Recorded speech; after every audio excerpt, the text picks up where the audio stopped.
Missing Phosphorus spaza shop owner Mazwi Kubeka has been found alive after almost a month when he walked into a local police station last night. But while his return brings relief to his family and community, it also raises more questions than answers. What happened during those 30 days? Was he under threat, in hiding, or caught up in something far more complex? With early concerns pointing to possible intimidation linked to his business and frustrations over the pace of the initial investigation, this case now shifts from a missing persons search to a deeper probe into what may have unfolded behind the scenes. We're now joined by private investigator Mike Bolhuis to unpack this story for us. Mike, appreciate your time. Thank you so much for speaking to us. So, Mazwi Kubeka disappears for nearly 30 days and walks into a police station. How unusual is this from an investigative standpoint? What should have happened, or maybe it did happen. Once a person gives himself or presents himself at a police station pending a crime, he must be thoroughly investigated. In this matter, for instance, where he was supposed to be kidnapped, he has to give all the information pertaining the kidnapping. He must go through a medical examination. This must be a specialist task team from the police that must do this. He must be interviewed, and he must be questioned, and he must give his full and total, and obviously any support that can identify the kidnappers, where he was kept, what they've done to him, what was paid, was there any money paid, etc., etc. If a man comes back in a situation like this and there's no full cooperation and there's no real evidence given, then it's a concern. Then we call it an arranged kidnapping. So this could be because there's disputes or they try to get money from other parties or get family members and those who are concerned to create a fund and get money. Or it could be that he is kept because there's money owed, or it could be, as mentioned, possible disputes in business, etc., etc. The list can be quite long. But the main thing that needs to be done here in these kidnappings, because kidnappings in South Africa is a very, very serious crime and can end extremely violent, as the recent one we've seen in Natal, where a whole family was taken outside and killed gruesomely. So if any kidnapping happens, it needs to be investigated, no matter which level of kidnapping it is, by expert policemen. Otherwise, the real kidnapping situation in our country will not be properly identified. And as I've said before many a times, it needs to be addressed very seriously because kidnapping is one of the fastest growing crimes in South Africa. Well, Mike, 30 days is a long time, right? So what are the critical questions investigators should be asking about this missing period? Where he was he blindfolded? Was he kept in the room? Was he kept with others? Did he give them any money? Was there any communications? How many were there of them? Did he see anybody? Was he fed well? You know, all the body issues must be investigated. Was he hurt? Was he intimidated? Was he beaten? Was he choked? Whatever. All of that needs to be questioned in detail. And as I've said, a specialist investigator, a profiler, like ourselves, would very, very quickly pick up what is the situation. Sorry, Mike, allow me to come in there, right? You're talking about speed, right? And a lot of the stuff that we watch or the stuff that we read, we talk about the first 48 hours being absolutely critical, right? Now, we're talking about 30 days when he eventually returned with almost without an action from the police as far as aiding the recovery is concerned. In fact, his family, right, have said that they were particularly concerned about the slow progress of the case until the people of his community took to the streets a couple of days ago.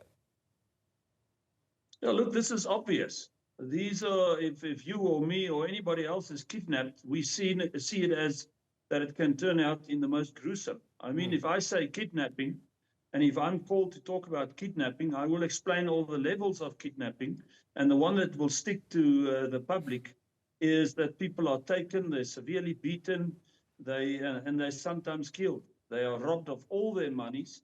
Their families and everybody involved and friends are extorted and extremely threatened and intimidated. So to come back to your initial question, every day he will have to write down what has happened, the whole 30 days, the extreme investigations that needs to be done on him is for his own sake and is for the sake of the investigation. So if he takes it personally or he's not giving his full cooperation, it's a big question mark.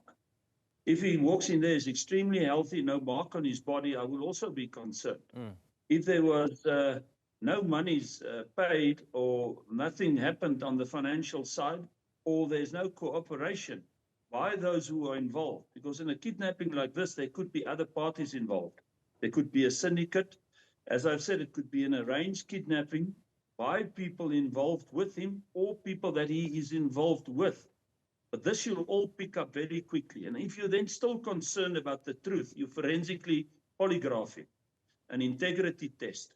And that's how we catch them out. I must tell you, 1 out of every 10 kidnappings we get is arranged. So the fact that he walked into a police station, right, what does this suggest? Is this typically a sign of safety, fear, or anything else?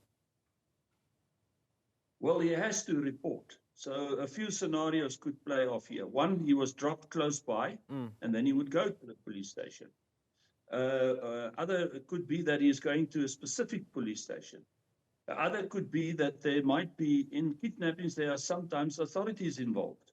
He goes and sees a specific policeman. The unfortunate thing of our authorities today, many of them are involved in the high-level crimes, and that is cash in transits, bank robberies, kidnappings, organized crime and racketeering. We see it in the Matlanga Commission. So all of this needs to be identified from the moment that he has entered.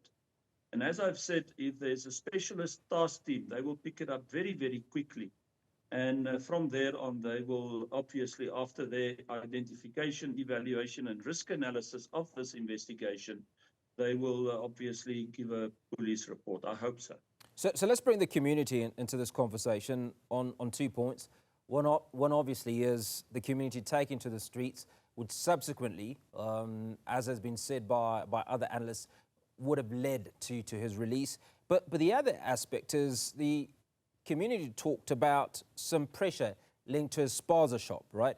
So how often do small business disputes escalate into intimidation or disappearance case? Do we take that as a critical clue, if you will, to why and how he went missing? The fact that there was alleged conflict between him and some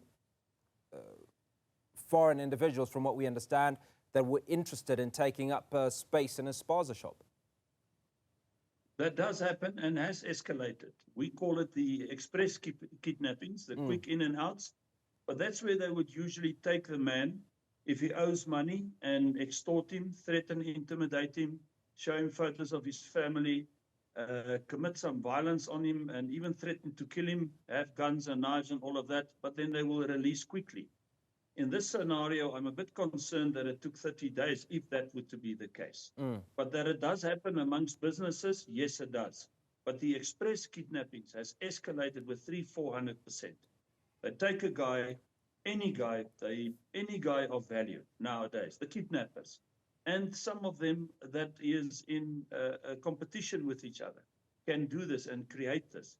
Take a guy, drive around with him, gun against the head, empty all out his bank accounts, even get the bank manager on the line, transfer all the accounts, do it very quickly, within a day, maybe 2 days. Usually 2 or 3 or 4 guys involved, sometimes even an IT guy involved. And all they need is this. This is all they need. Because all the businessmen, unfortunately, has everything on this phone, everything. And they just, whatever paraphernalia and security you have, it's bypassed because you have the phone in hand.